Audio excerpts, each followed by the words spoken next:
Good morning, good evening, and good afternoon, wherever you are in the world, and welcome. Welcome to the Infinite Way, where spirituality meets humanity.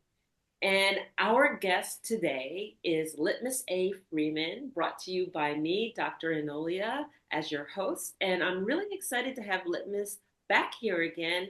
And Litmas, instead of reading your profile, I'm going to ask you to just introduce yourself and tell us a little bit about Project Freeman before we get started. Okay, well, it's really great to be with you again, Dr. Enolia. And congratulations on your recent news. Thank you. You're welcome. Yeah, so it's lovely to be back. And just as a reminder, I started Project Freeman in 2008, Gregorian, when I'd been kind of disillusioned with peace protesting and tax money getting spent on war and things that I didn't want it to be spent on. So I looked into the whole how do we be free from the system kind of idea. There was a thing going around at the time called Freeman on the Land, which people may have heard about. I kind of think now some of that was a bit of a psyop to draw freedom-loving people out of the woodwork and get them to stick their heads above the parapet online. Yeah. But anyway, it was a great experience, and it really, through studying law and finance and all the aspects of the matrix, it really liberated me because it put me in confidence and in my power and in my courageous self to deal with others who seemed to feel that they had some kind of authority over me, you know. And I did stop paying tax for war. Wrote a song called "No Tax for War," which I think we played one time with you. Yeah. So I mean, initially it was researching that became part one. Was really free the body. Like, how do I physically get free of the matrix? You know. And I guess that kind of went through to like the summer of 2010. And then I hit the road in my camper van for 10 years, as it turned out. And then really part two and part three came along. And part two was free the mind, and part three, free the spirit. Because once I was physically free and I didn't have to work to pay bills and survive, that meant I had time. And then I wasn't financially wealthy, but I was rich in time. And I was in nature a lot. And then I got what I call messages from home. I started to get downloads. I would be walking around the French mountains, talking to God kind of thing, whatever you want to call God. But for me, it's the creative energy of the universe, the creator energy. And you just, when you're open to that and you're free to explore it, especially in nature, I found, yeah, you get a lot of downloads. And I started getting music and insights, and that's where a lot of the free the mind stuff came from. So what I ended up doing with that was I ended up splitting the project into three parts: free the body, free the mind, free the spirit.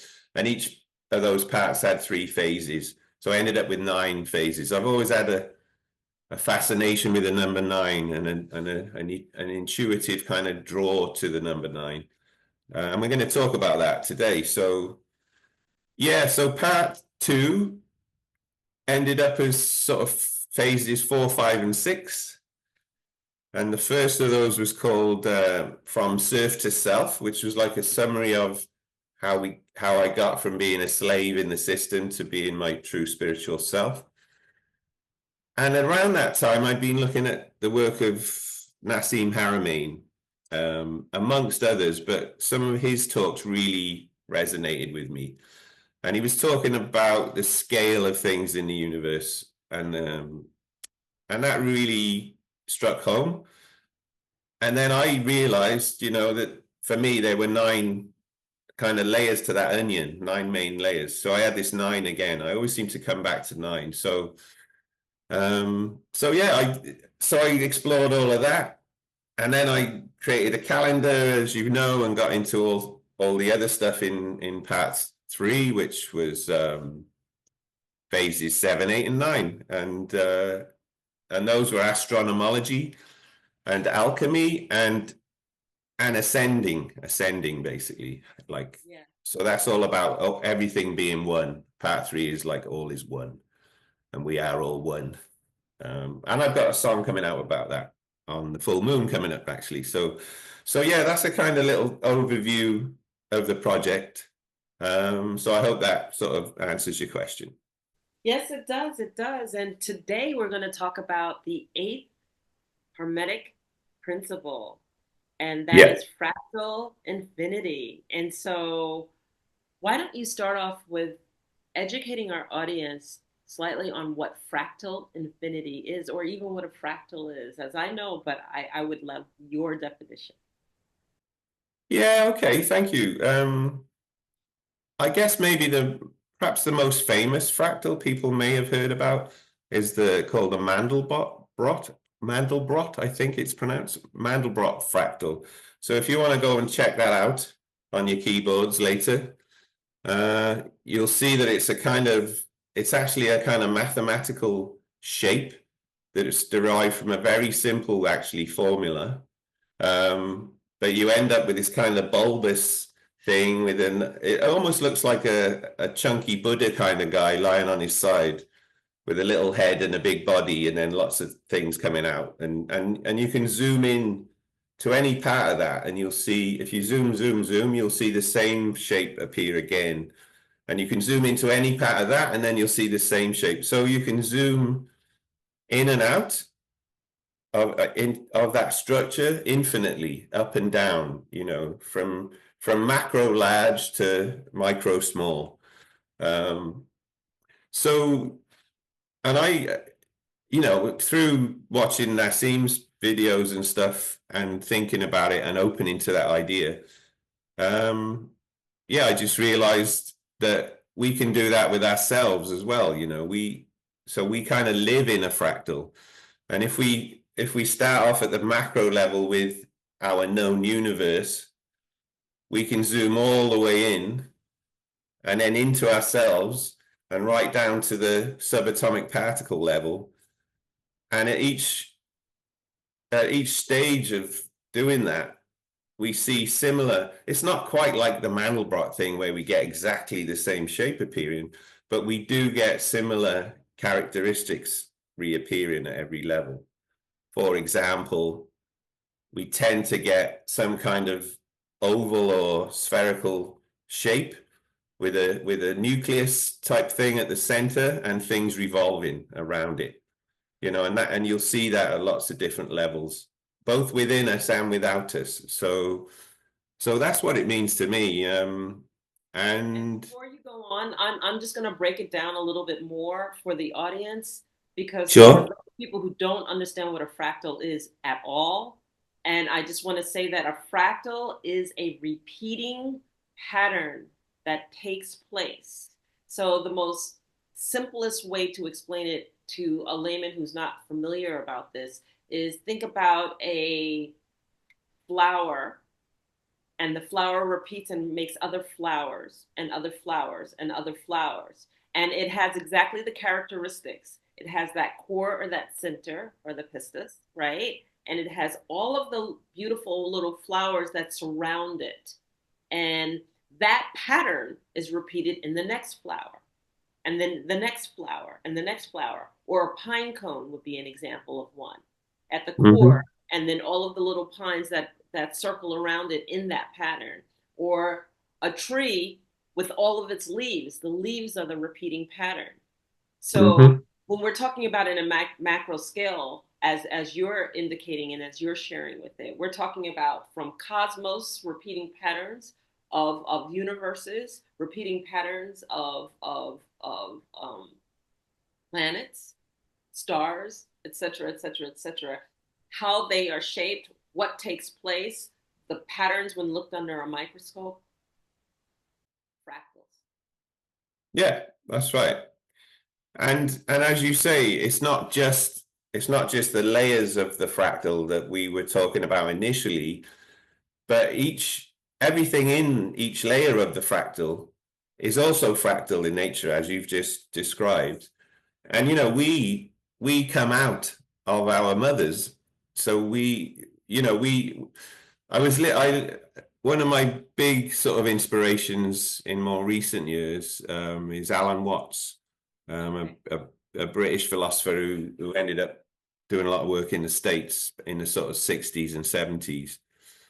Um, and I highly recommend people check out the podcast. His son Mark has put a load of his recordings on Spotify and various other things. But I got in a really nice kind of routine of putting an Alan Watts podcast on each day when I rise, and it's such a beautiful way to start the day with the sunshine and listening. And Alan's got one of these BBC announcer kind of voices, you know. I'm from England, but I've studied a lot in the East, and I want to bring Eastern philosophy to you in the West. You know, he's just got a really nice kind of, almost like your granddad or your dad, so kind of voice, you know, if you were a posh English person. And I'm going on a bit of a tangent, but to come back, one of the things Alan says is that people talk about us coming into the world. You know, I came into the world when I was born, but he said we don't come into the world, we come out of the world because our mother was living on the world and she was a product of the world and she gave birth to us and we came out of her. So yeah, I mean, as you said, we're all fractals because we came out of our mother and our mother came out of her mother and everyone came out of their mother. So everything is just a fractal repeating year after year, generation after generation. So there's those two dimensions to it already. We've got the layers of fractal, and then within the layers, we've got the fractals producing more fractals. Yeah. Yeah. Yeah. So it's infinite, you know, and multidimensional. It appears, and I guess this is what we're getting into now with quantum mechanics and all of that kind of stuff. And let's go there because like I'm at I've been just reading Walter Russell, physicist, Mm. and I love the way that he describes it. He describes it as an octave, and within Mhm. that octave is the vibration. And as you go between each one of the sections of that octave, what takes place is that fractology of energy radiating or magnetizing, whether it's positive or negative, converging or diverging. And that Mhm. those aspects that are taking place create the dimensionality that we work within.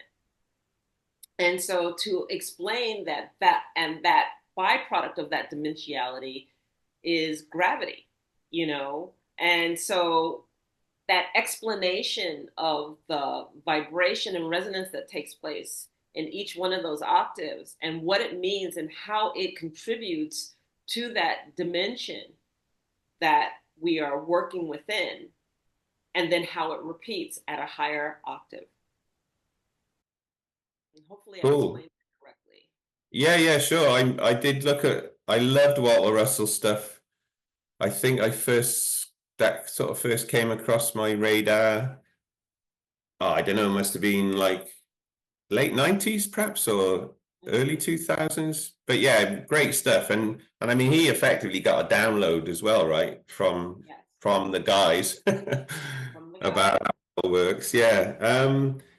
And just remind me, was he actually talking about an octave as in the eighth one being the same as the first one and seven in Yes, between? he actually talked about it, and except that he actually went to 10 octave, a 10 range octave, and not an 8 range octave. And that goes back to your calendar. Yes, yes, yes. Where I'm right there with you.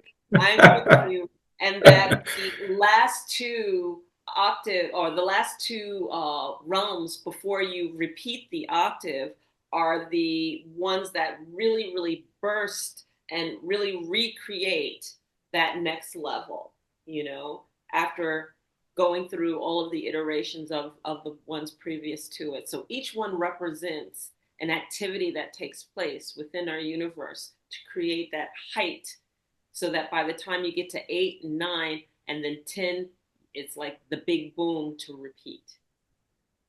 Wow, this is amazing. You know, I'm getting a bit of serendipity feeling now because I can't believe this because I, I mean, I actually call what he's talking about there. I call it a dectave, not an octave, because there's 10, right? So I thought, well, if you say octave, it kind of suggests 7 and 1, right? 8, oct. Like October should be the 8th month, right? Not the 10th. And but that's another story. There you go. There it is. There's the contrary. The Gregorian calendar, guys. Please, please, please. Anyway, yeah, so a dectave, but yeah, I kind of forgotten all about that Walter Russell stuff. So thank you for bringing that back to me because it's really spooky because obviously that has all seeped in from when I looked at it years ago, and it's all still there. And when I had this revelation about 10, not 7, which I had a big download on this at the start of this UCC tropical zodiac year back in Aries, where I was just getting lots of stuff. I was writing on the flip chat and filling up my journal, and it's all 10, not 7. So you may remember we talked about there's actually 10 liberal arts, not 7 as well, and I realized there's 10 Hermetic principles, not 7. So yes, I guess some of that must have come from Walter Russell then, from all those years ago, without me realizing it consciously. But that makes a lot of sense.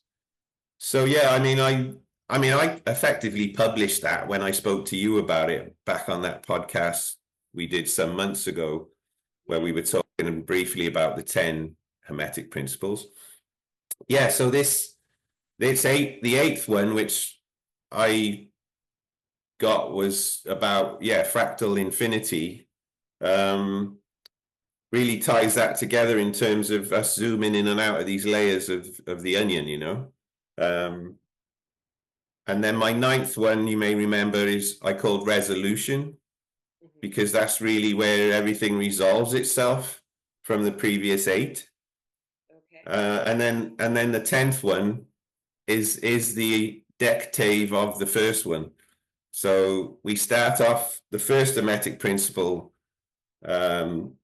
whichever way we look at it, whether it's from the traditional 7 we've been passed down, or what I did was put those in a more logical order rather than the order they're presented in now, which for me is very Kali Yuga, like it's been corrupted during Kali Yuga. The first principle is mental, right? The universe is mental and everything is mind, and we kind of live in the mind of God. And when we get to the 10th principle, we're kind of back to the all.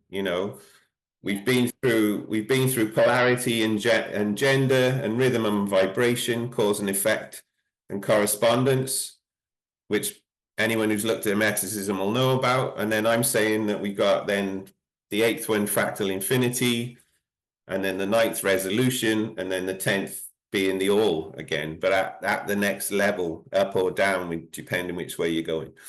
Yeah. So I guess, having said all that, then we could probably get into this 8th principle, as I'm calling it, fractal infinity, and we can have a look at some of the previous work I did on that, if you want to.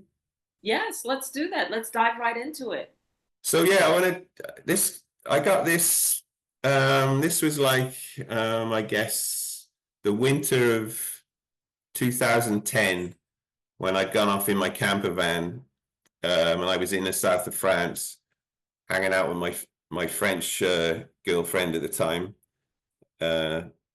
and yeah, I was thinking about all the Nassim Haramein stuff, and I was just walking in the mountains and thinking and getting, connections about that. So this became phase 5 in part 2, and I called it the 9 worlds of the base 3 universe. Okay, and I did say there it's inspired by the work of Nassim Haramein. I hope that link still works, but I know he's really gone off onto another level since I looked at this. I mean, he's now got an institute, and he's got funding, and he's writing new papers and all sorts of stuff, and he's got whole teams of people working there. So it's really taken off, which is great, Yeah. But let's just run through this. So this was like my little summary of where I was at the time with that kind of idea and that thinking. So I started off saying, let's follow the fractal. So I've got this 9-layered onion, if you like, and you'll notice that the fifth circle in the middle there is thicker than the others. But I was summarizing this as there are 9 worlds within each other within the sensory material universe. And so each is a scale bigger or smaller than the next. So if we have a look at that, these are what I saw to be the 9 layers. And I think from memory, Nassim would plot these on a kind of graph with a linear line where he showed that whichever scale of size and mass you take, you find the same characteristics of correspondence within each layer. So Right. yeah, I summarize this as the ninth layer being the universe. Okay, so everything we know, the observable universe, if you like. And then if we imagine we could actually be in a spaceship outside the universe, we would see the universe as some kind of spherical toroidal field or something, probably, with some kind of center to it, which we're probably not aware of because we're in it. But if we could be outside of it, we'd probably see there's some kind of center to the universe. But it's probably, if it is a toroidal sort of field, as Nassim was suggesting, maybe the center is actually empty, completely empty.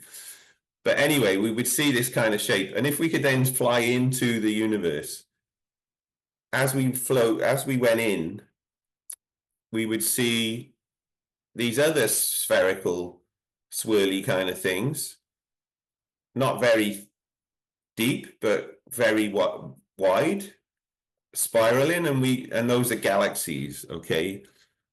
And we may see what looks like one galaxy, but if we zoom into that galaxy, we may find that that's actually a cluster of galaxies, and they're actually quite apart from each other, but they're all hanging out together, if you like, in that part of space. So if you had galactic consciousness, you might be a galaxy hanging out with some other galaxies in your little local cluster. And to me, that's like a load of ice. When I drive through Portugal in the afternoon, I often see old guys sitting outside the cafe, having a smoke and a chat. And so to me, that could be like a little cluster of galaxies, Yeah. chatting about their day. And hey, how's Andromeda going on? Merging with the Milky Way or whatever it is. But anyway, so we've got a layer, the 8th layer, a galactic layer. And then if we chose one of those galaxies and we flew into that galaxy, we would find then that actually that isn't some kind of solid, massive stuff. Actually, as we get closer and closer, we see that it's actually very, very empty. Mm-hmm. And it's made up of lots and lots of spots of light, which from a distance look as if they're one big thing. But when we get closer, we see that they're all separate, like the galaxies were. And they've all got little things, maybe not all of them, but the vast majority have also got little things revolving around them, Mm-hmm. And we would call that a star system, and we live in one of those. We call it our solar system. Right. Because we call our star Sol.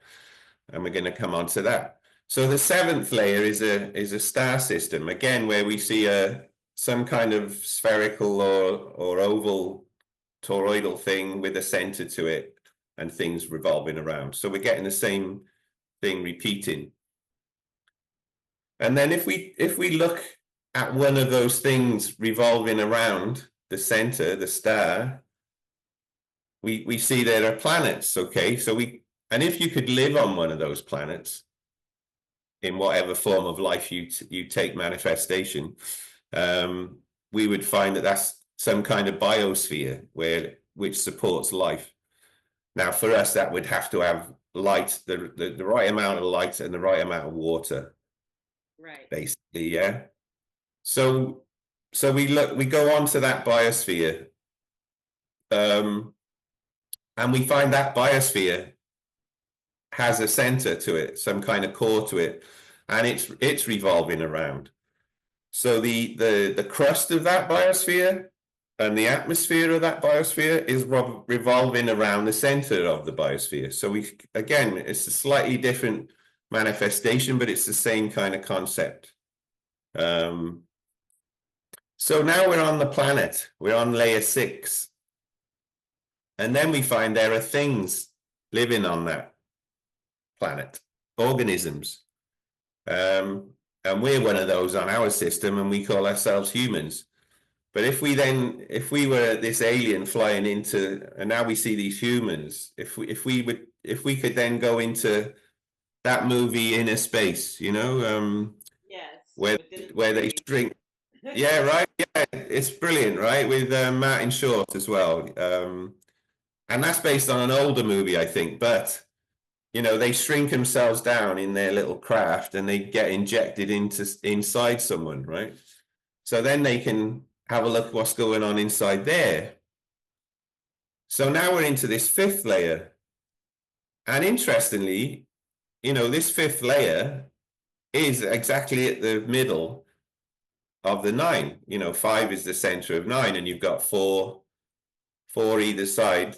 So 5 is the balance of 9, right?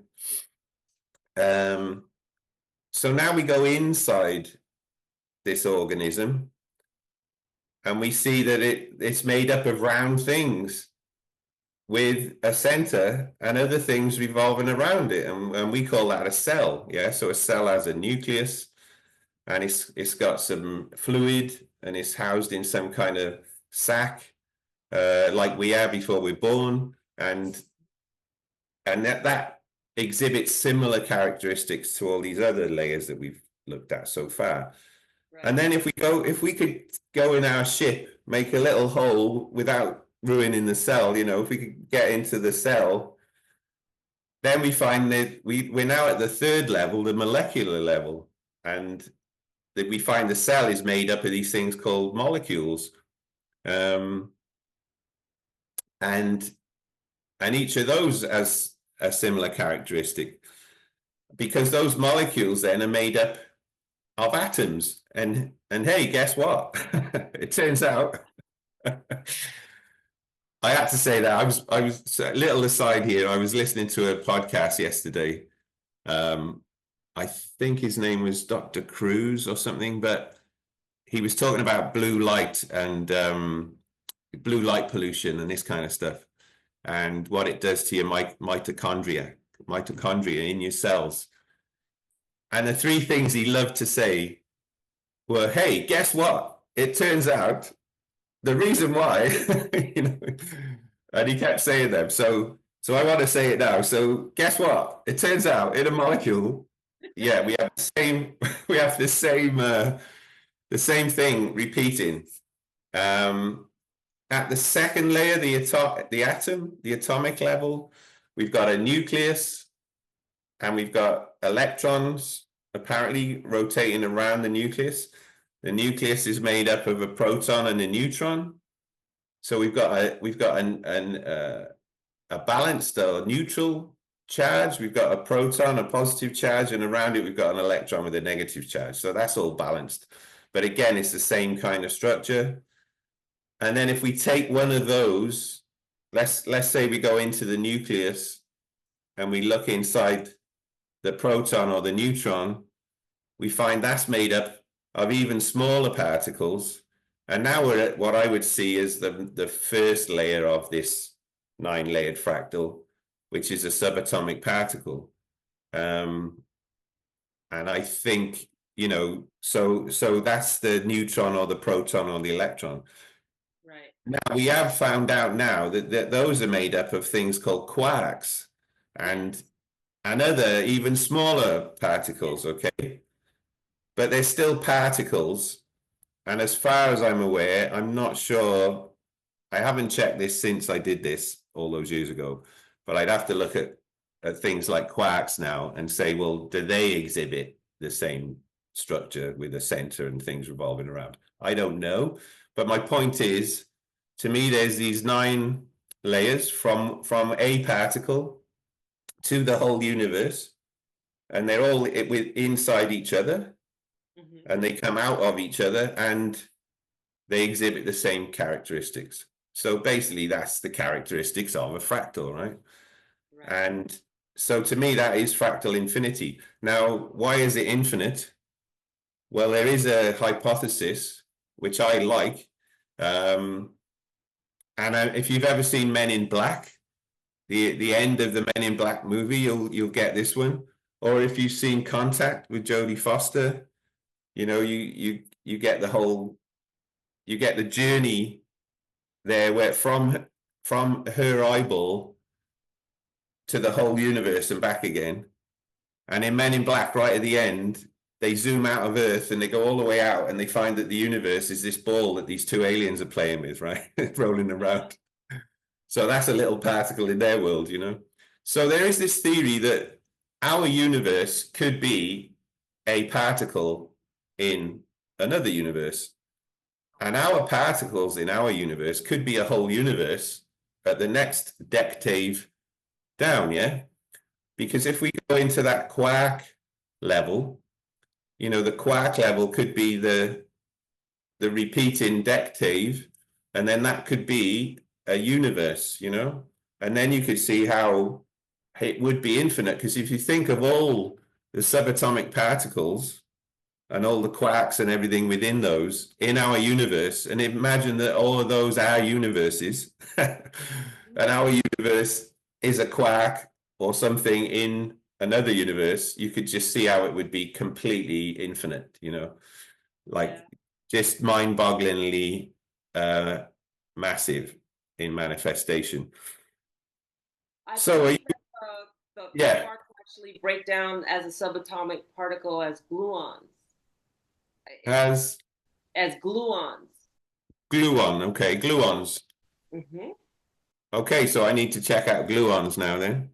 Yeah, yeah. Okay. But they do exhibit, I believe from reading that they do exhibit the same fractalization that you're speaking about still. Okay, well that's good to know, and that's a bit more work, I think, for me. Are you aware of any other subatomic particles like at the quark level? Like, are there others like with a different name to a quark, or are there only quarks within, say, a neutron, a proton, or an electron? I'm not familiar with any other, and I'm trying to remember from my reading, because I just finished my reading with Walter Russell, so Sure. a little bit more fresh, but not that I can remember. Okay. I think Well, that's something we can check out offline. Yeah. But hopefully for the audience today, this will kind of give you the ideas. What we're talking about is this multi-layered thing that has the same characteristics at all the levels and then repeats infinitely. Okay. Yeah. So this ties into my idea of fractal infinity. All right. So if we just go down a bit more, so if we think of our human organism as a sentient being, we are the fifth of these 9 worlds, okay? And we have 4 worlds inside us, within us, and 4 worlds outside of us, so without us. So this reminded me of the George Harrison song "Within You, Without You," which is on the Sgt. Pepper album, the Beatles. But he says life goes on within you and without you. Now that's a play on words, because you know life does go on without you once you're not here, but also it goes on without you in terms of outside of you, without you, as it does within you. So I thought that was, and I only really realized what he was on about there when I looked at these layers, you know, these 9 layers. So that was a nice little realization for me. But if we think of the number 5 as the balance point of 9, you know, if you look at feng shui means wind and water. It's spelt feng shui, but it's pronounced feng shui. And in feng shui, it's based on a 3 by 3 magic square, where you put all the numbers so that they all add up to 15. Every row, column, and diagonal adds up to 15. And 15, of course, reduces to 6. And 3, 6, and 9 are the magic numbers that Tesla always told us that if you... That's right. Right. Yeah. So if we want to know, if we want to understand the universe, he said, check out the 3, 6, 9. Now, if we think of that, those 9, we are the 5th. So we are like in the Bagua, the 3x3 magic square in Feng Shui, the center point is called Tai Chi. So anyone who's done Tai Chi knows, that's about balance, right? All the movements of Tai Chi are about slowly exhibiting balance and centering and grounding and connecting. So, if we think of it like this, we are the center of our own universe, both in terms of our perspective, but also in the layers of the dectave, we are actually the center layer of the 5. And if you look at that, the way Nassim plotted this on a linear scale, we would be right in the center of that line, number 5. So you can check out his paper on that. But basically we are, he talks a lot about mini black holes and everything being made of little black holes in terms of how the characteristics of the structure. And a black hole has an event horizon. So if we think of a black hole in terms of a collapsed star that's very dense and has very strong gravity that can even bend light, right, there's a point outside of that collapsed star, that black hole, where the gravity field reaches a threshold, and if you go beyond that threshold, there's no escape. Nothing can escape. But if you're just outside that threshold, you're okay. So that's the event horizon. Mm-hmm. So we are like the event horizon between the inside of us and the outside of us. If you like, our skin is like an event horizon in terms of looking at it that way. So we are multi-dimensional light beings. We're here as human sentient beings, and we have an outside which is light, and we can see light energy in terms of electromagnetic radiation using our senses. But also inside of us, when we go through the event horizon, which is really a torsion field we call our skin, inside us is dark, but we can feel dark energy. So some people call that chi, and we can think of it, if we look at the Yuga cycle and the things that excuse me, Sri Yukteswar Giri was talking about in his book The Holy Science. He talks about the divine magnetism and the divine electricities. So I think, what they call dark energy, because they don't know what it is, it's this divine magnetism, it's chi, it's love, basically. It's love-centered energy. But we can feel that within us in the dark, and we can see electromagnetic radiation outside us in the light.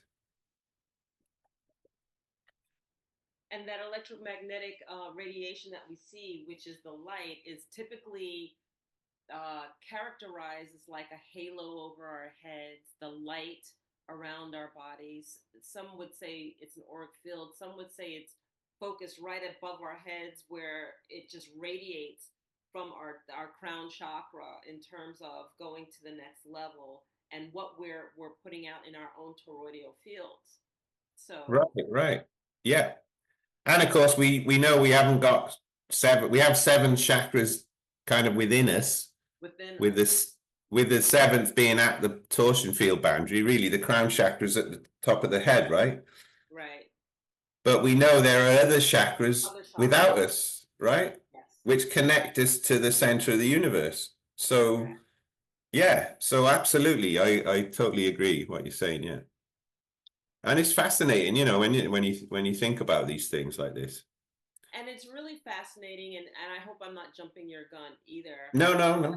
the fact is that your first depiction is that you showed us as a part of the fractal, okay? Right, And right, where we fit in the midst of the fractalization of the cosmos, okay? exactly, yeah, And where we are at that biosphere. But here, what you're now doing is that you're opening up the being, the human being, as that fractal, and it's inside of our own core of who we yeah, are, and the exactly, cosmos of ourselves. And I right. love Yeah, thank you. Yeah, because we are a universe as well. If we can think of ourselves within our torsion field as being a little mini universe, that's a correct. mini universe within the bigger universe. Um, I don't know if we've talked about this before, but the way I think of this is in terms of multi-dimensionality and parallel universes and the concept of things happening simultaneously in other universes, but in slightly different manifestations. There's this theory that in the multiverse, there are many versions of Enolia and Litmas, Mm-hmm. but in one, I'm an African woman with Native American ancestry, and you're a white man, from Wales, or whatever it is, or there's all different expressions of these things. Now, the way I always think of that is with music. So if you think of the song Eleanor Rigby, if people know that song, it was written by Paul McCartney when in the 60s, Mm-hmm. and he created this character called Eleanor Rigby. Now, so in this analogy, Paul McCartney is like God. I mean, there are actually Beatles fans who think he is God. I think I don't go that far, but he's shown his genius over the years. But anyway, he created a character now, so he's like God, and in his universe, he's created a character called Eleanor Rigby, and she sits in the church and she's down in the socks in the night, and or is that Father Mackenzie? I think Eleanor Rigby. She keeps her face in a jar by the door and all this kind of stuff. So anyone who's heard that song creates their own version of Eleanor Rigby because they don't know exactly what Paul McCartney's version in his mind looks like because he's describing it lyrically through a song. So then it's like when we read a book, we create the characters in our version of those characters. So if you've read Harry Potter and then you go to see the film that they made of Harry Potter, and you're thinking, hang on a minute, Harry don't look anything like I thought he looked like. Well, but you know, Daniel Radcliffe must look like J.K. Rowling's Harry Potter. Do you see what I'm saying? But I've got a Harry Potter in my mind. There's nothing like Daniel Radcliffe, right?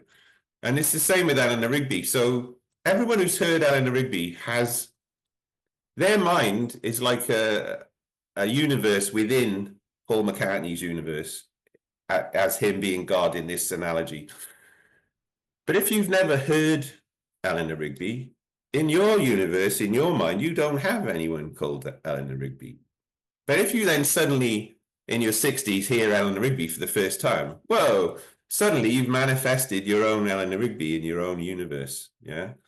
But again, it's going to be different to all the other ones. And if you've just created her, someone who heard Eleanor Rigby for the first time in the 60s might have had a completely different Eleanor Rigby based on what was going on in the 60s. And if you just heard it now in your 60s and you created your own Eleanor Rigby, she might be completely different um, because of the way society has moved on. So you got all these layers again to that as well. And it's really fascinating. But to me, it kind of shows how we can all have a mini universe, and because our mind is an infinite universe, but it exists within the universe that we exist in, which for me is like the mind of God, or what we call God, right. because And that created everything, including us. Yeah. what really strikes me of what you're saying is that, like, you talk about black holes and how they exist in in the multiverse and in the galaxies, et cetera, et cetera, et cetera. And one of the things that I I learned is that don't assume that because the black hole has a void that that void is empty. And I'm looking at your example of Eleanor Rigby because I've never heard of Eleanor Rigby. It isn't. I shouldn't assume that because I can't picture it, it's empty. Because I don't Right. understand it, or I'm not vibing with it, or I haven't experienced it, that it's empty. No, Okay, that's right. but that it encompasses a whole world that I'm embarking upon, that I'm experiencing, that I'm learning about, that I'm developing, that I'm shaping, that I'm creating in the image that I need to see in order to vibe with it. But that fulfilling aspect of it exists, and I just need Mhm. to open my eyes to it. Yeah, exactly. So we can be nascent to things for many years, right? We just, not knowing, we just don't know of them.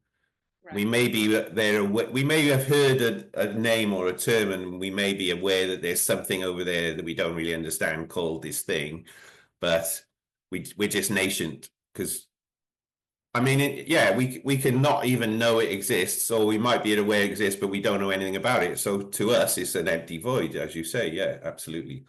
Yeah, Yeah. but a whole world to be But it's explored. not an empty void. Then my point is, it's not an empty void. No, yeah, we just think It's it's an full. empty void because we're not aware of it. Yeah, yeah. Right. But once we become aware of it, we realize it's full of energy.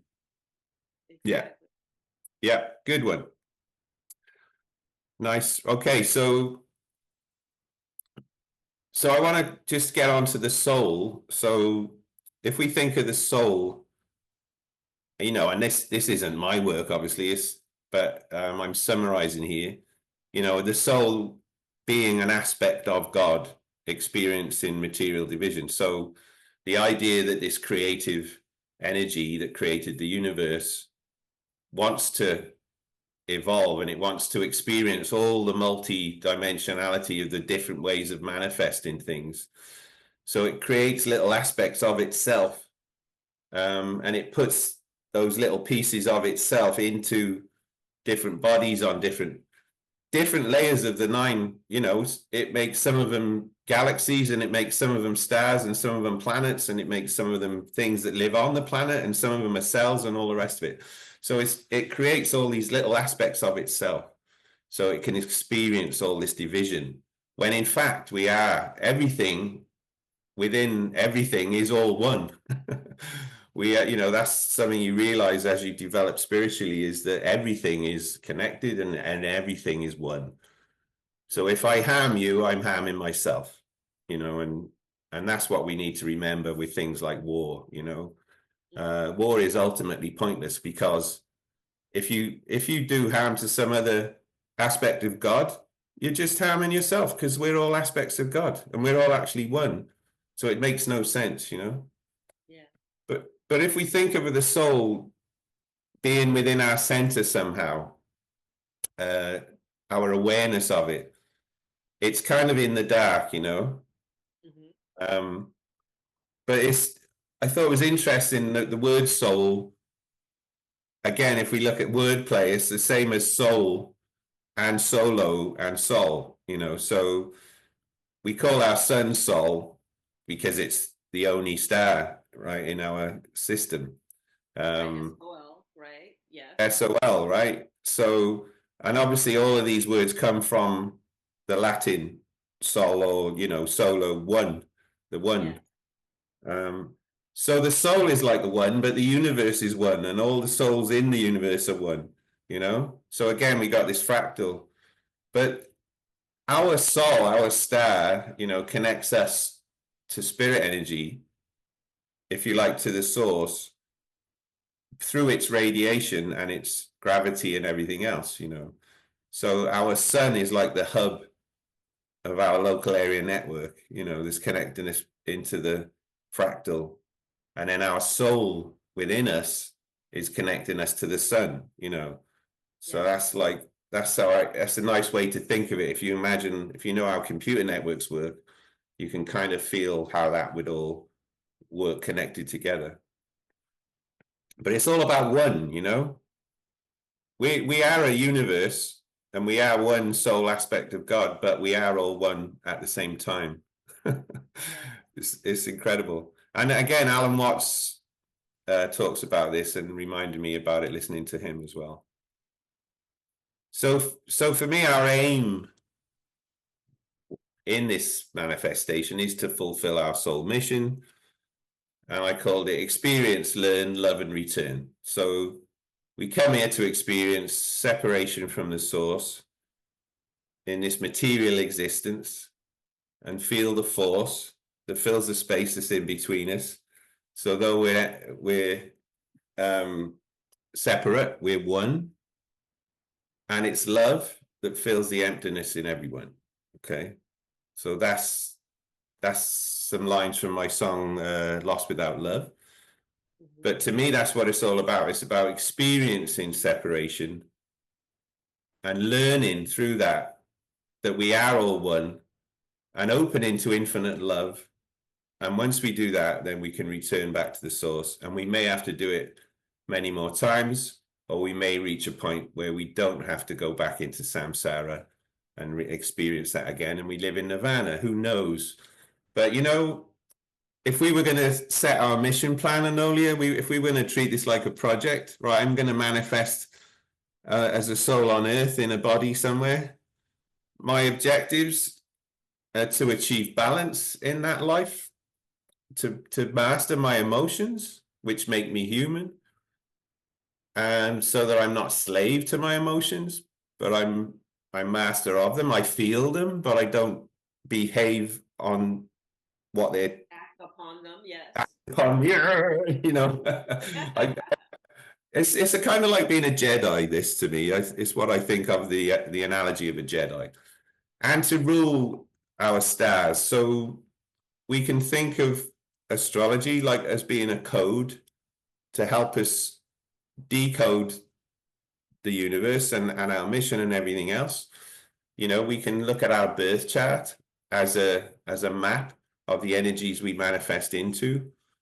And through our experience of life, we can learn to, again, not be victim of Mercury being retrograde as it is right now, but to actually work with that energy. And instead of suffering from it, we can say, hey, all Mercury retrograde means is it's a review time. It's retrograde, so we're going to review everything. So we're going to, if we're doing some contracts or something, that's not a good time to sign a contract when Mercury's retrograde, but it's a great time to review a contract. So now we're ruling our stars, not being victim of them. We're working with the energies that we're presented with rather than just wondering why we keep crashing into rocks on our boat all the time, you know. So So so if I yeah. were a Jedi and I just went through your presentation, to summarize is to say that it is time to understand that when you're going to the solar system, you're going to the galaxy within, not the galaxy outside of yourself.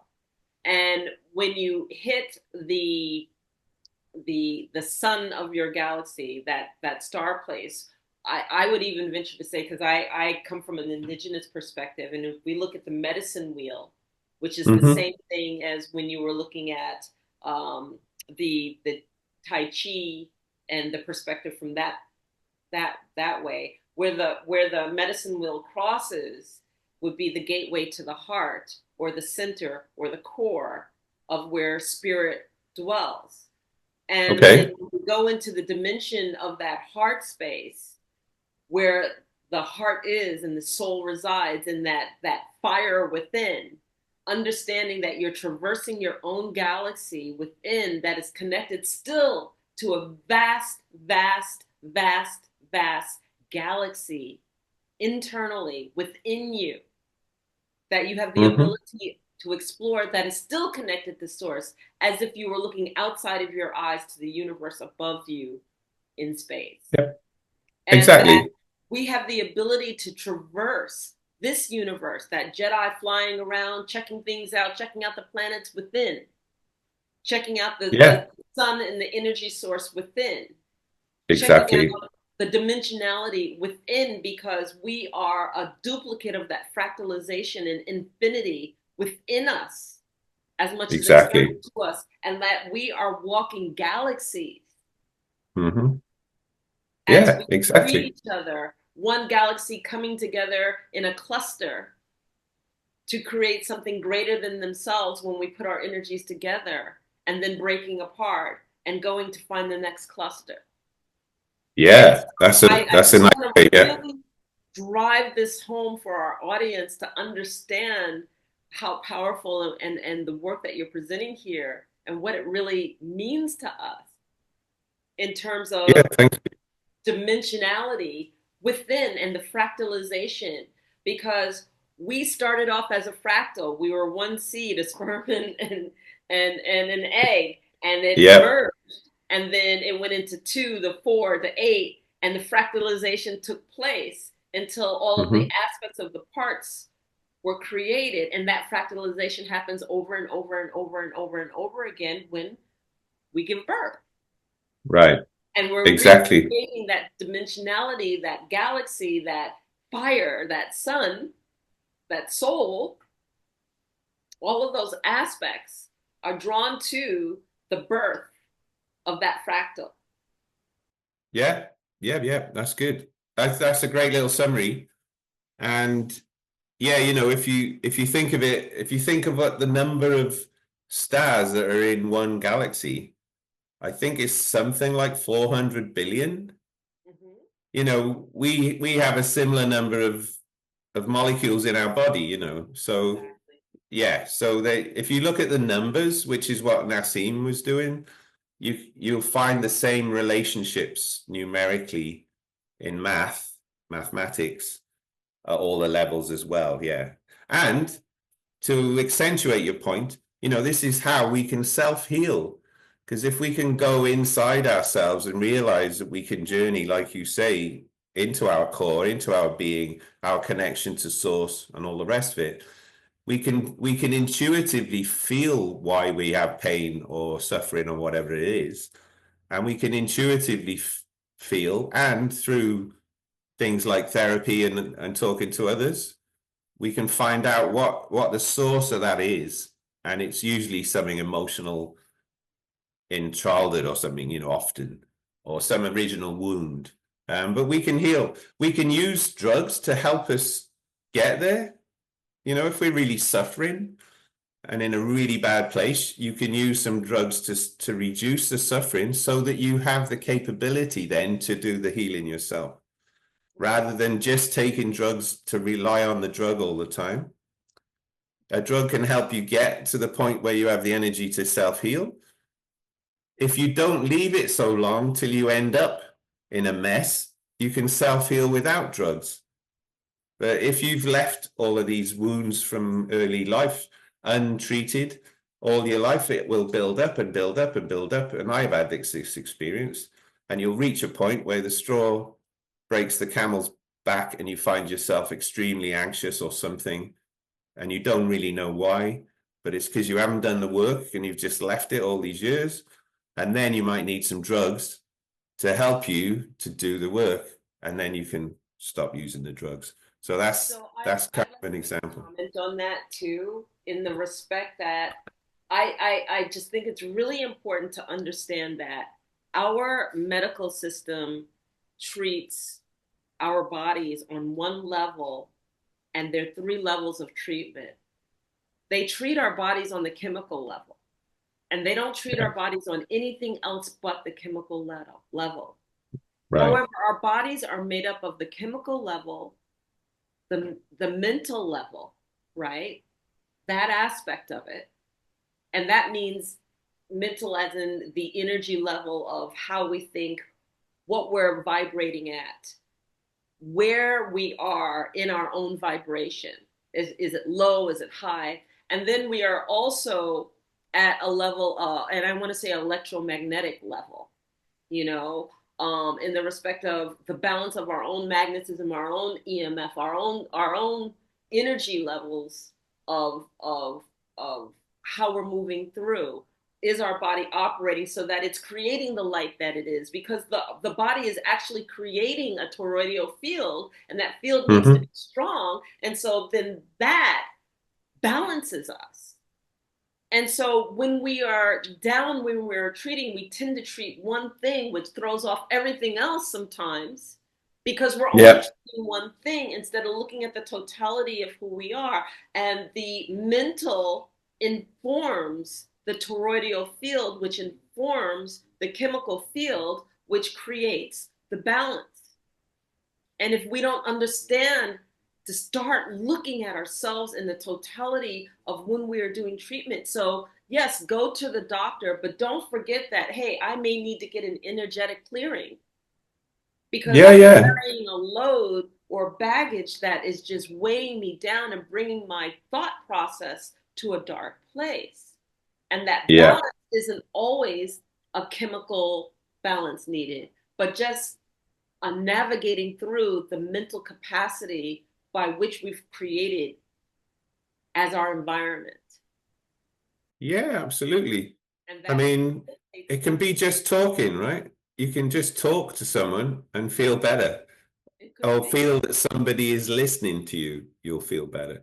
How many people go to the doctor with high blood pressure, and within 10 minutes of checking it and finding it's okay, and then being with the doctor, and if they're a nice doctor, they know how to talk to you with a good bedside manner, as they used to call it, and put you at ease, Mm-hmm. you feel fine, and you haven't got high blood pressure, so you without taking any pills, if Yeah, if your it view of the world. How are you looking at the world? How are you navigating through the world? Do you feel like everything's coming at you or trying to get you? Well, let's change that viewpoint. Let's shift yeah, that exactly. and give you another viewpoint of the world. I Or, mean, don't get me wrong. Yeah, sorry, yeah, go on. Yeah. I'm sorry, I didn't mean to interrupt you.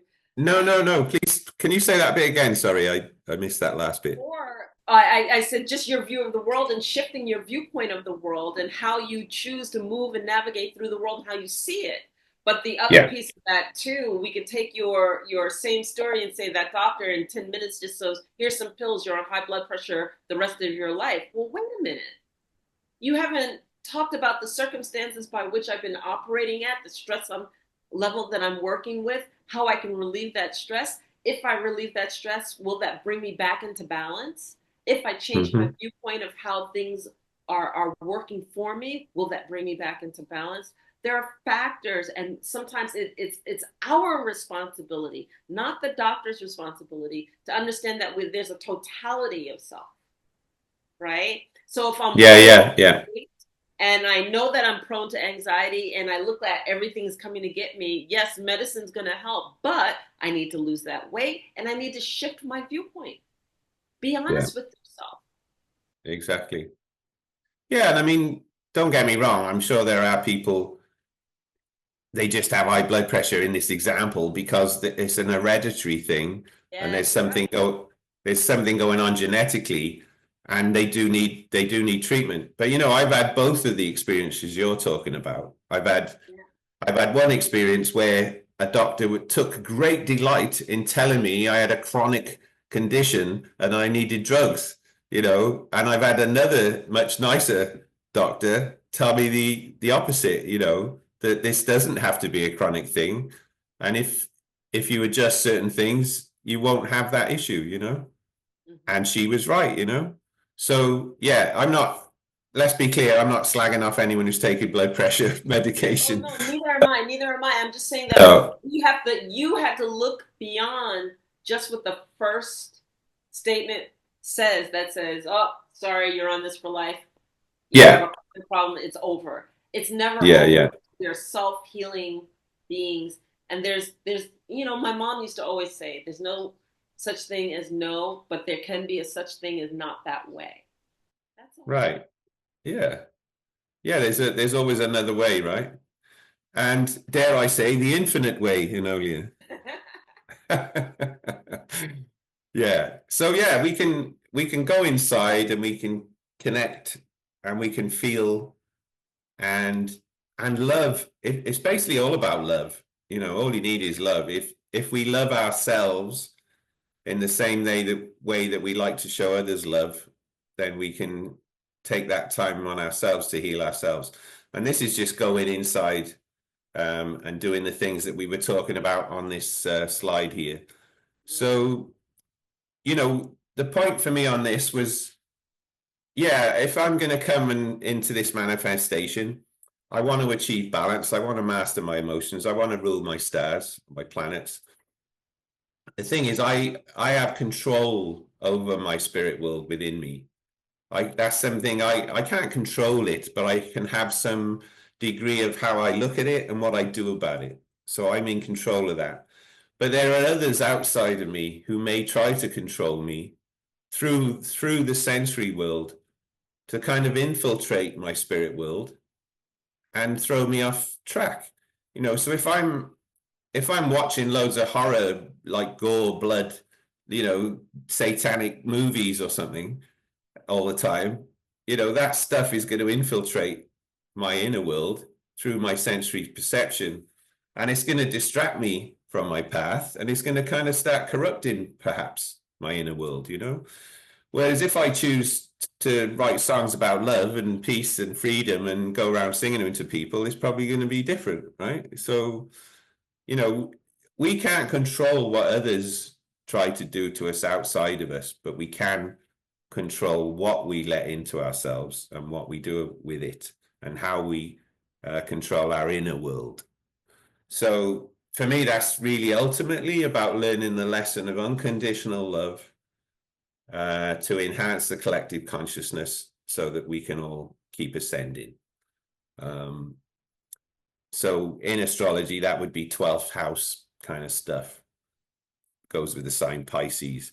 But, I remember having a debate years ago with a songwriting colleague of mine, and he would say there's no such thing as unconditional love. And I said, yeah, of course there is. He said, no. He said, everyone who loves wants something in return. And I thought, I mean, at the time, I mean, that was back in the 90s. Maybe I didn't have I just knew he was wrong, but I didn't have the kind of experience and the words to explain why he was wrong, in my view, or how to show him how it is possible. Whereas I think now I would hope I would be able to give him a much better answer. But I know from my own experience that unconditional love is totally achievable, because it's the sort of love a parent feels for their child. Um, and The it's kindness is expressed every day through actions of not expecting anything back. It's the right, thoughtfulness that somebody takes by doing something for you and never letting you know. right. Unconditional love is expressed in so many different ways and so many different levels. It That's absolutely. right. And just to drive your point home from what you're expressing here, is that nothing has been overcome without love being at the basis or the source of of of that action or that sentiment in our history. If love was the basis for the people who were actually uh, uh, doing the war, and I'm looking for the right word. I was about to say extricating, but I don't know if that's the right word, but doing the war, right? Then how could you act upon harming another being with love in your heart? You physically couldn't do it, because No, mentally it would torment you that you hurt or harm somebody else. So therefore, the actions that you would express wouldn't be warlike, but it would be trying to raise and find a mutual communication, a mutual understanding, a mutual coming to the center and agreement. Because in your heart, you just don't have it within you to hurt, to harm, to act upon. So if we really take that sentiment and we place that sentiment anywhere, it changes the vibration of a revengeful, harmful, hurtful, painful way that we would act towards another, creating right. suffering, because we wouldn't want the suffering. So love That's right. is everything, unconditional or not. Love is the basis. And anyone who says I did it out of an act of love and you did something harmful, that it was balanced with something else. Because the pure Right. love, if you read the Gnostic Gospels of what Jesus said love was, there was never an act of harm or suffering or revenge or anything in association with his expression of love. That's right. The Nag Hammadi texts, right? The Gnostic Gospels. Yeah, I have read those. They're great. The Book of Thomas, I think, It's, and the Book of Mary, the Book of Thomas, the Book of Philip. and and Judah, right? I think Judah's in there maybe as well. Can't Yeah, remember. But because that's yeah, why they were kept out.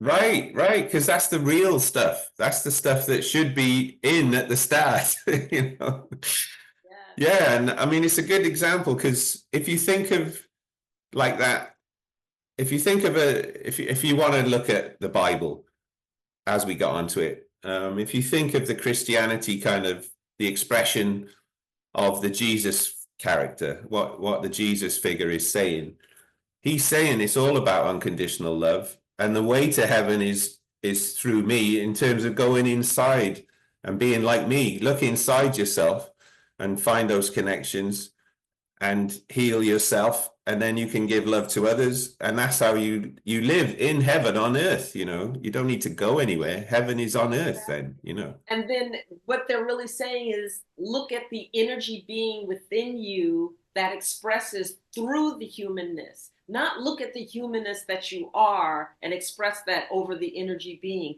There is a difference because That's we're right. all energy beings having a human experience. The human experiences were projected upon you. Your energy being is supposed to shine through that human experience, right? And that energy As being an aspect of God, yeah.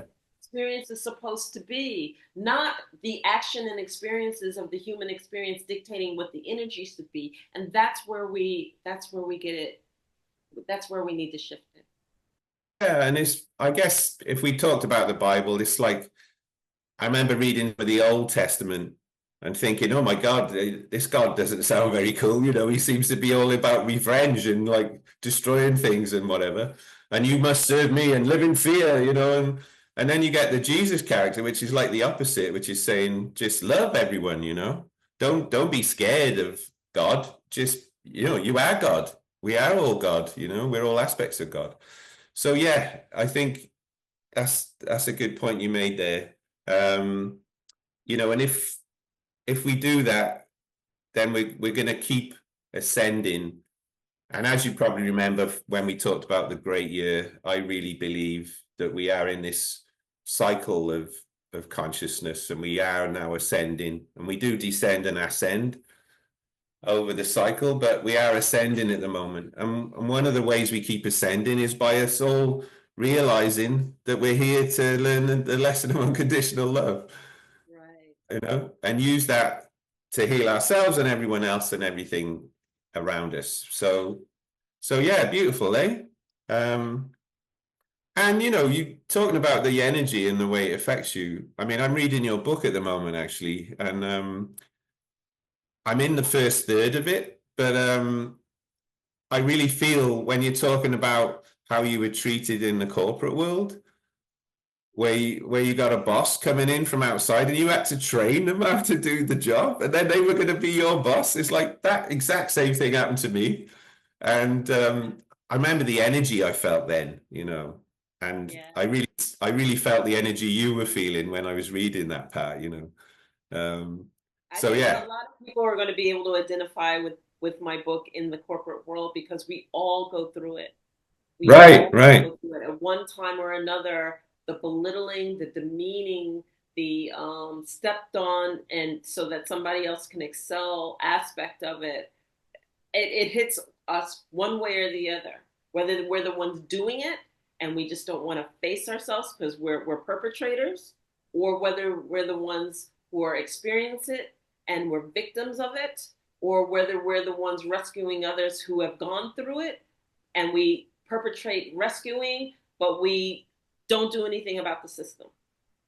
Right. So one way or another, we all experience it. We really do. Yeah, we And do. my Yeah. Anyone who's in the corporate world and thinking, not sure about this, or the corporate world and manage to escape, have a read of your book because it's great, and you'll be nodding. Oh yeah. I felt that as well. So there you go, a little plug for your book. And that's is that your first book, the grandmother elder yes, experience? finding my sovereign voice with my grandmother elder is my first book and is my life experience of how I transitioned from corporate world to be able to find my own freedom. Like you have Project Freeman, and yours was, I'm not going to pay this and I'm going to get out of the system and I'm going to make sure the system doesn't come after me. Mine was, I got to get out of this system. And is there another way to live? Is there a better way to live? And I finally discover and find that there's another way to live, a better way to live. And I embark on it. But all of the mistakes that I made to find that way. But the key was the transition.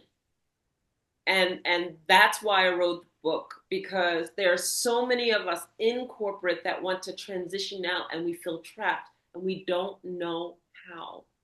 And Right. it's so important to understand how to traverse and how to find the courage within yourself to basically say, I'm out. I can't do this anymore. I don't want to do this anymore. Not that I can't, I Right. don't want to. Yeah, and I can't. I'm going to be ill. I'm making myself ill. I'm self-abusing by staying in it.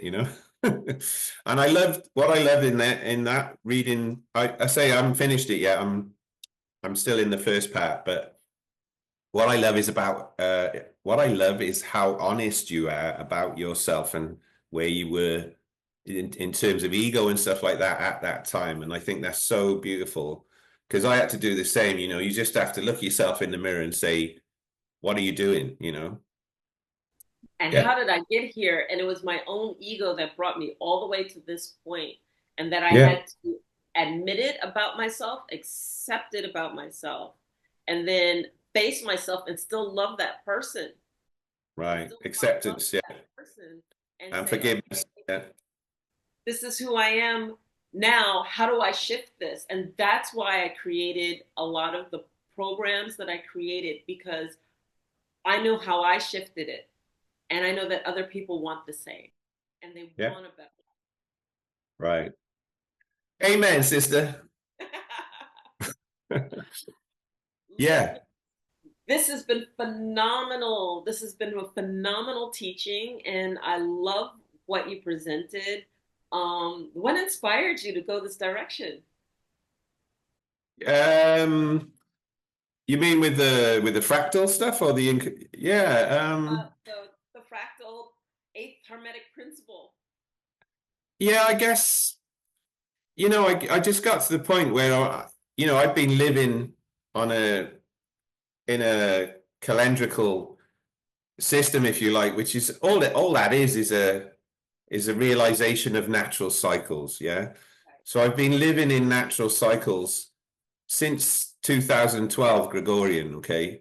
And the more you do that, it does kind of rewire your brain, is the only way I can put it. Once you get out of the restriction and the confines of the 7-day week thing, which is so ingrained in particularly Western society, and I gotta say, particularly US society. America is obsessed with the 7-day week. Everything is based on that. And it is really like a construct that controls people's behavior.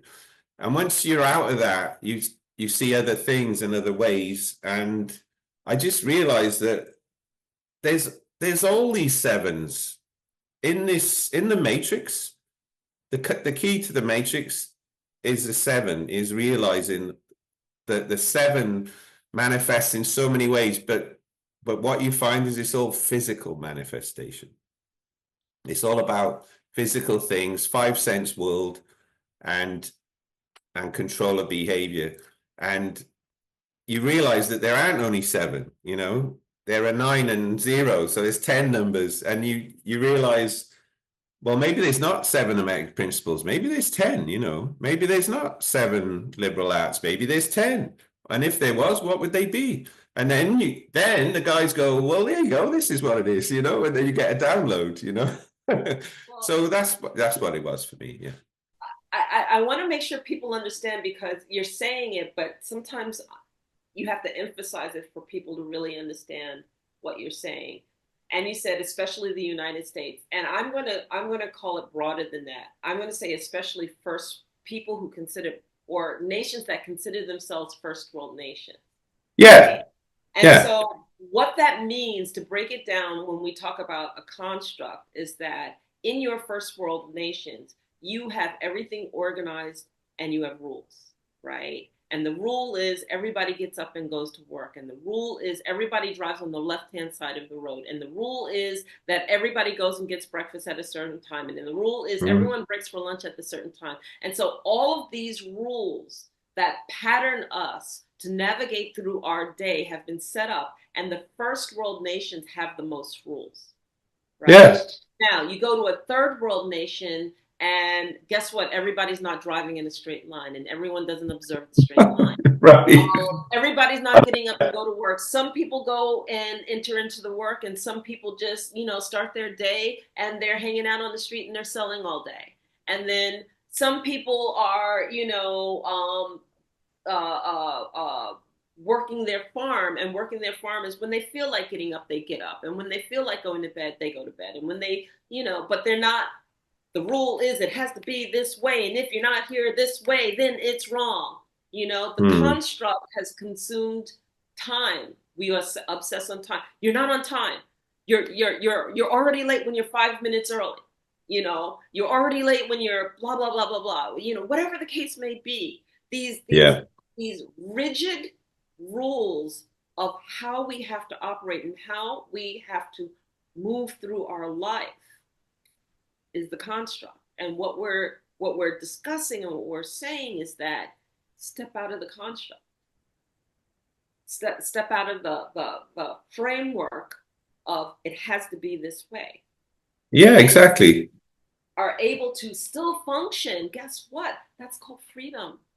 Yeah. He functioned way better. Yeah. Yeah, and absolutely, you know, and we can see it is evolving. It is getting better because now, if I just take the Britain, for example, a lot more people now have more flexibility about working from home or working different hours or not working this day and working another day. But it's all still little tweaks around the 7 day, the slaving day week, I call it, the 7 day week. It's little tweaks around that construct, you know. And to me, that is a Kali Yuga construct. It's a construct based on 7 from the age of ignorance. And I think all of these things that are 7s are, and that's why I started thinking about, well, what if there's 10, you know? Why have we got 9 numbers and 0, you know? Why have we got these 10 things? Why have we got 10 fingers? Why have we got 10 toes, you know? Surely there's a message there. So why is there the sun and 9 planets? That's a 10, you know. Why are there 36 stars that rise in sequence every 10 days to give you 36 divisions of the year, you know, which is what the ancient Egyptians realized. And they lived in a 10-day cycle, not a 7-day cycle. So yeah, if you do that, you start breaking out. You know, Saturn is the 7th planet. It's the 5th of 5 visible planets, and then with the sun and the moon, that's 7 again, and that's the confines of our visible solar system. But there's Uranus and Neptune and Pluto and the Kuiper Belt and all of these other things way outside there. So it's not 7, you know. So I know people must see me banging on about this and think, what the hell is he on about? You know, why didn't he shut up? Or what? I don't know. But I hope one day more and more people are going to break free of this sort of matrix thing that they're in with the 7-day week. Because it really is that, for me, that was such a big revelation and a change in my outlook on everything. So yeah, you're right. It's very driven in the first world nations. And I feel a lot of that comes from the latest manifestation of the empire through time, which currently is the US, you know. Before that, it was maybe the British, and before that, it was, you know, Rome, or, you know, whatever. Right. whatever empire you want to call it now, that's the thing that tends to set the construct then, and try and set it for the whole planet. Yes. Rather than just letting everyone do their own thing, And the thing we've all got in common is we all live on the same planet, and it spins at the same rate for everyone. And there are the same planets in the sky for everyone, and there's the set of, that's the thing we've got in common. Yes. And so why don't we live with that? Like, rather than this man-made thing, this just fucking up the world, basically. So yeah. This has been wonderful, absolutely wonderful. And I would love for you to summarize what people should take away from the eighth principle, the eighth Hermetic principle of fractal infinity. What do you want them to leave with understanding? Okay, well, I'm glad you asked me that, because I think a good way to end would be for me to play my song "We Are Love," because we were talking about love, unconditional love. But really, on that journey, yeah, just to, this is something you can maybe meditate with. You can, if you like to close your eyes, or you can keep your eyes open and do your breaths and find your center. And just open yourself to the concept of fractal infinity. Just think of the layers that we went through, and realize that you are the center of everything. You are the center of your own universe, but we are all the center of the universe we live in as well. And all the things we talked about with how we all come out of the world from our mothers, and we're all fractals. And we live in multi-layers of fractals. So, and the thing that binds all of that together for me is an energy, and it's called love. So realize that I am love, and you are love, and we are all love, and we're all one. And that's what I want to sing about. Okay. But I need to change my audio settings. So I think I have to put it on original sound for musicians. Yes, original sound for musicians or high fidelity music. So let's give it a little test. This is the setting we wish we'd known about when we did our music podcast, right? Right. So let me see. You tell me if you can hear me. Can you hear the guitar this time? No, I don't hear it. Yes, go ahead. Play again. The key is, can you hear me when I sing and play? Can you still hear the guitar? So, hear that? Okay, so we might need to change one more setting. So let me just try that. There is a live performance audio, and it says beta. Okay, I've got it on original sound for musicians and high fidelity music mode. I can't see. I've got that selected. What's the one you're talking about?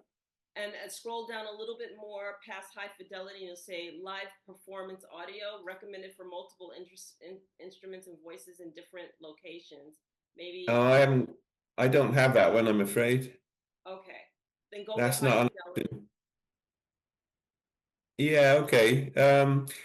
Well, okay. So you might not hear the guitar again, but I'm going to sing it anyway. So yeah, the studio recording of this will be out on the full moon, which will be Sunday in the Gregorian Slaving Day week system. That's the only day you're allowed to rest. Yeah, but this is the live acoustic version, even if you can't hear the acoustic, and it's called "We Are Love." Okay. I am love, you are love, we are love. Ba, ba, ba, ba, ba, ba, ya, da, da, da, da, da, ba, da, da, da, da, da, ya, da, da, da, da,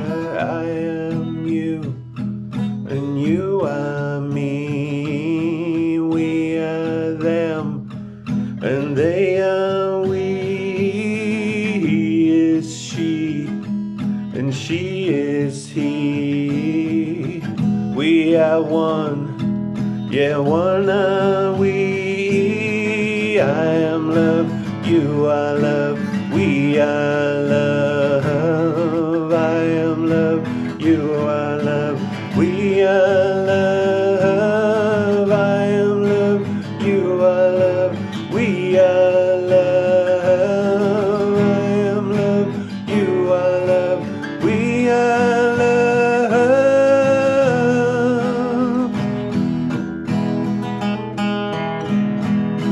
Ba, ba, ba, ba, ba, ba, ya, da, da, da, da.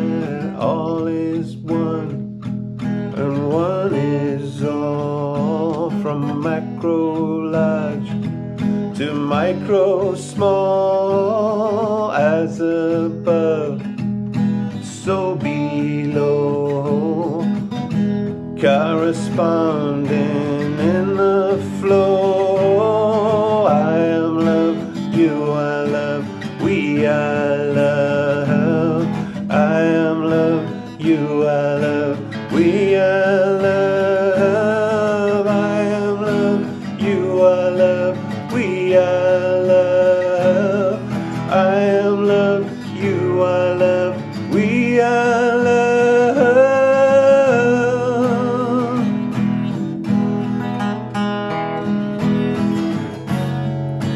Ba, ba, ba.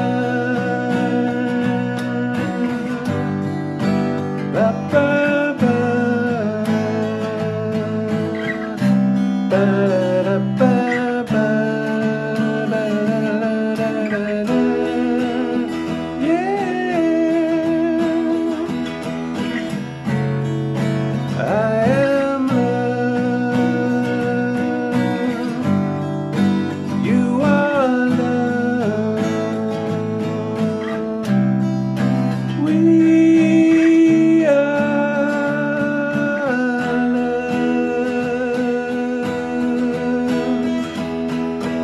I am love, you are love, we are love. I am love, you are love, we are love. I am love, you are love, we are love.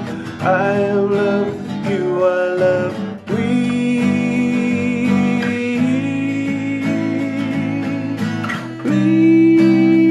love. We are love.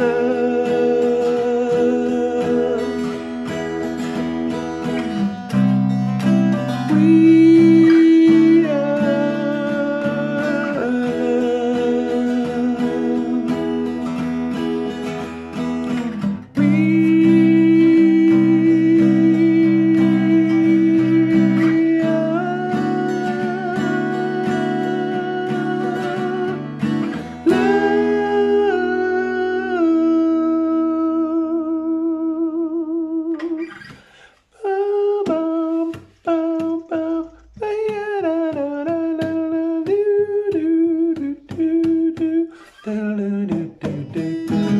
Thank you. You're welcome, and thank you for having me on again. Oh, always, always. You have an open door and carte blanche policy to come, come. We have great discussions. I love our discussions. And how can people reach you, Litmus, for any work that they want to do with you? I have your a few of your classes on my website, so people can go under partners and on my website and learn about astronomology and some of the beautiful work that you've been doing. But how can people reach you to get to Project Freeman? Yeah, thank you, by the way, for sharing those classes. That was lovely, the wisdom workouts. So yeah, I've got 5 or 6 wisdom workouts online now on YouTube. So you can go to, if you want to see everything I'm doing, if you go to LAF, Litmus A Freeman, LAF, LAF, at laf.zone. That's like my homepage with everything. You got connections there to all my different sites and my YouTube and my SoundCloud and everything. And you'll see Project Freeman there, which is projectfreeman.com. Yeah, I've got wisdomworkouts.net, where all those workshops are. And of course, my music, which is projectfreemanmusic.net. You've got links there for my SoundCloud, where I do all my demos, and to my like Spotify and YouTube and all the different platforms for music, which all my finished recordings go onto. So that song I just played, that'll be out on Sunday on Spotify and YouTube and all the major platforms. So please check that out and share it around. I'm also on Telegram. You can get me at Project Freeman is my handle on Telegram. And if you go to any of my websites, you'll see an email address at the bottom of each page. So it won't be an email address that a bot or anything can find to spam me, but it'll say, like, you know, for example, it'll say LAF and it'll say dot zone, you know, and it'll say at rather than the at. But you'll see, if you figure it out, you can get the email. So there's email addresses. You can email me, and yeah, all the different platforms you can check out my work. So thank you for listening. Thank you again. So I hope you, as our audience, enjoyed this podcast. If you liked what you heard, please like us, please subscribe. And that's The Infinite Way Enolia. And please do share, and spread the word and spread the knowledge. This has been another episode of the Infinite Way podcast, where spirituality meets humanity. And thank you, Litmas A. Freeman, for joining us. Thank you very much for having me again. And I should mention that all of my appearances with you are also in a playlist on my YouTube channel as well, so people can get them that way as well. Yeah. Absolutely. And we thank you again, and we'll see you next time. Take care, everybody. Bye-bye. Peace, love, and freedom. Ciao, guys.